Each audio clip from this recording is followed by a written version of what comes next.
Priority service कहाँ से purchase होती है, और जब हम वीज़ा अप्लाई करते हैं तो वहाँ पे तो स्टैंडर्ड लिखा आता है, तो हम प्रायोरिटी कहाँ पे करेंगे, ये क्वेश्चन जो है वो काफ़ी सारा पूछा जा रहा है। तो उस हवाले से ये वीडियो है कि जब आप वीज़ा फाइल करते हैं तो वीज़ा चाहे कोई बंदा प्रायोरिटी कर रहा है, स्टैंडर्ड कर रहा है, वो उसी स्टैंडर्ड फॉर्मेट पे बच्चा अप्लाई करता है। यानी कि जब उसने सारी इंफॉर्मेशन पुट कर देनी है यूकेवीआई की वेबसाइट पे, तो उसके बाद जो है वो आपने अपनी हेल्थ इंश्योरेंस और वीज़ा फीस पे करनी है।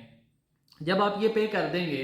तो उसके बाद आपको बायोमेट्रिक्स वाला ऑप्शन आता है कि आप वीएफएस ग्लोबल की वेबसाइट पे जाके अपनी बायोमेट्रिक्स जो हैं वो बुक करें। अब वहां पे जब आप बुक करते हैं तो ये सर्विसेज वहां पे मिलती हैं आपको कि आप प्रायोरिटी सर्विस लेना चाहते हैं, आप प्राइम टाइम की सर्विस लेना चाहते हैं, आप आउट ऑफ आवर्स जो ऑफिस आवर्स हैं उसमें आप कोई सबमिशन चाहते हैं तो, या प्रीमियम लॉन्च की चाहते हैं, ये वाली सारी सर्विसेज, स्कैनिंग चाहते हैं, वहां पे आपकी फाइल हैंडलिंग चाहते हैं, ये सारी चीजें जो हैं वो आपको वीएफएस ग्लोबल की वेबसाइट पे जाके जब आप अपनी अपॉइंटमेंट बुक कर रहे होते हैं, अपनी डे सेलेक्ट कर रहे होते हैं, तो वहां पे आपको मिलती है। और वहां पे फिर आप उस सर्विस को सिलेक्ट करके अपनी जो अवेलेबल डेट्स हैं वो देख सकते हैं। यानी आप अगर सेलेक्ट करते हैं, जैसे सेंटर आप सेलेक्ट कर लिया लाहौर, इस्लामाबाद, कराची, समहाउ, तो आप उसको सेलेक्ट करने के बाद आपके पास जब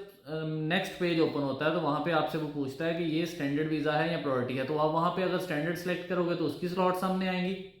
और अगर प्रायोरिटी सेलेक्ट करोगे तो आपको वो प्रायोरिटी वाली ही स्लॉट्स दिखाएगा, और वहां से फिर आप अपनी जो है वो स्लॉट को बुक करके उसके अगेंस्ट अपनी एंड पे पेमेंट करके और उस सबको कंफर्मेशन जो है वो आप कर सकते हैं। तो ये जो प्रायोरिटी के हवाले से काफ़ी सारा क्वेश्चन था, तो ये वहाँ पे, और अगर आप ये नहीं पे करते तो देन आप स्टैंडर्ड वाली वहाँ पे सिलेक्शन रहेंगे और वहाँ से उसकी अपॉइंटमेंट बुक करके आप अपनी जो अपॉइंटमेंट है वो स्टैंडर्ड पे ले जाते हैं। कुछ स्टूडेंट्स जो हैं वो सेंटर में जाके भी अपनी प्रायोरिटी सर्विस जो है वो पहले स्टैंडर्ड बुक कर लेते हैं और वहाँ पे जाके प्रायोरिटी की फीस पे करके उसको जो है वो चेंज करवा लेते हैं। ये तरीका रिकमेंडेड मेरी तरफ से नहीं है, क्योंकि आपको वहां पे सेंटर्स में अब वो ये कहते हैं कि आपको ऑनलाइन अपनी बुकिंग करनी है, ऑनलाइन स्कैनिंग करनी है, और ऑनलाइन आपने जो है वो अपनी सर्विसेज सिलेक्ट करनी है। तो आप सेंटर से बेहतर है कि आप पहले अपनी सारी सर्विसेज अपने पहले कर लें और उसके अकॉर्डिंगली वहां पे सेंटर में आपको, ताकि कोई किसी किस्म का इशू ना बने। Thank you so much.